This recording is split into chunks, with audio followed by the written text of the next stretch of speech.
Good Erev Shabbos, everyone. Erev Shabbos Parshas Tolods. I want to start off with the beginning of the Parsha. A very simple question that everyone is encouraged to share with everyone at their Shabbos table as they walk to and from shul and take the Shabbos afternoon spazier. Ask this question, see what people have to say. So we know that in the beginning of the Parsha, Rivka becomes expecting with Esav and Yaakov. She didn't know that yet. V'isroitzatu habanim b'kirba, and they're running around inside. She walks by the shul, Medrash says, and one is the kid is trying to get out. She runs by the base of the Zara, and also she feels that the child is trying to get out. She does not know what's going on. But what's going on here? When the Yid does not understand what's going on, you go ask a Shiloh. So Vayomer Hashem, she went to the base medrash of Shem, Rashi tells us. And Hashem tells her through the Shliach, through the messenger, Hashem told Shem, Noach's son, in Ruach HaKodesh, Shnei Goyim bevitnech, tells her two things. Number one, there are two Goyim, which means two nations on a simple level, but it's important to note that a Goy, a nation, is spelled Gimel Vav Yud. So Goyim should be Gimel Vav Yud Mem. But the Ksiv in the Torah is missing the Vav. It says Gimel Yud Yud Mem. That's going to be relevant soon.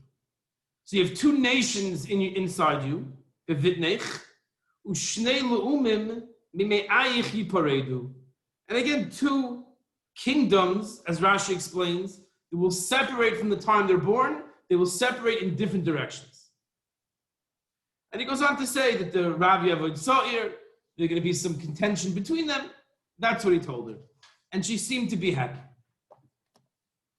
So Rashi says, why is it say Goyim without the Vav? It is Gayim. So Rashi explains that what HaKadosh Baruch Hu was telling Rivka essentially was, you have two Gayim, like Gimel Aleph Yud Mem, which means like arrogant, rich descendants will come from you.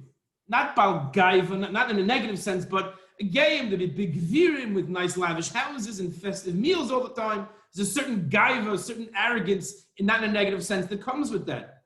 Who is that referring to? Ela Antoninus v'Rebbe. Antoninus was a Roman ruler, and Rebbe was Rebbe Yehuda Nasi. The Gemara Parshas goes on to explain that on their tables they had delicacies that weren't available all year round. They had them all year round. They were wealthy beyond imagination. So the Shnei Goyim, the Shnei Gayim, it's two rich descendants, two powerful, wealthy descendants. Antoninus, who comes from Esav, that's Edom, that's Rome, and Rabbi Yehuda HaNasi, that comes from Yaakov. How is that, and this is the question I want everyone to ask, how is that an answer to her question? How is that an answer? Right? Her question was, Shnei Goyim, the question was, Lama Zeh Anochi, right?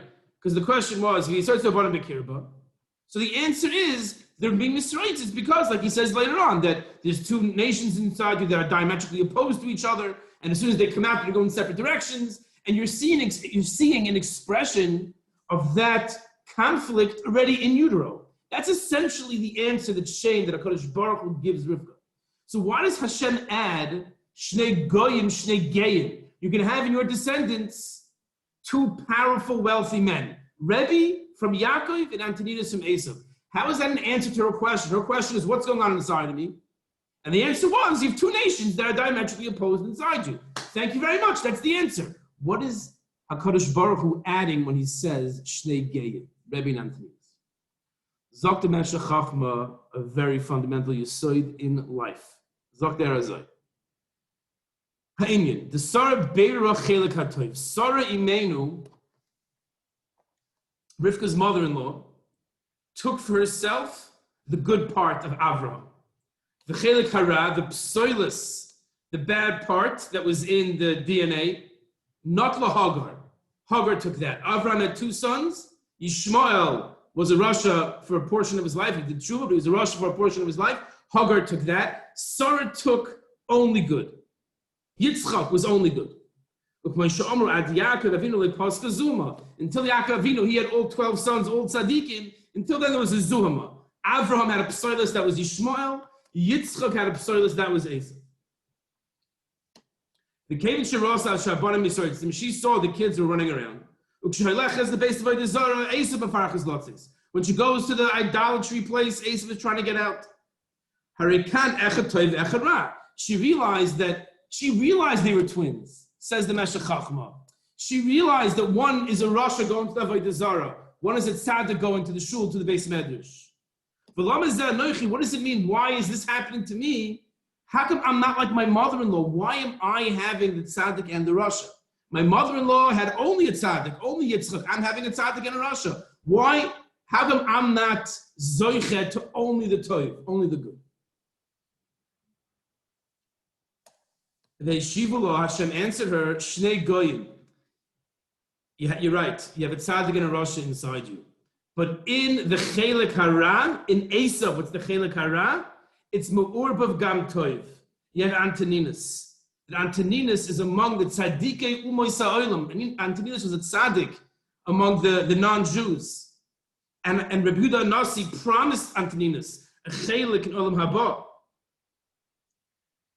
What Hashem is telling her is, you're right, I'm giving you a tzaddik and a Rasha. But realize that in that Rasha that you're going to have, in that evil child, there's good also. In the bad, there's good. Often we find in bad, there's good. So you can have Antoninus, Shnei Geyim.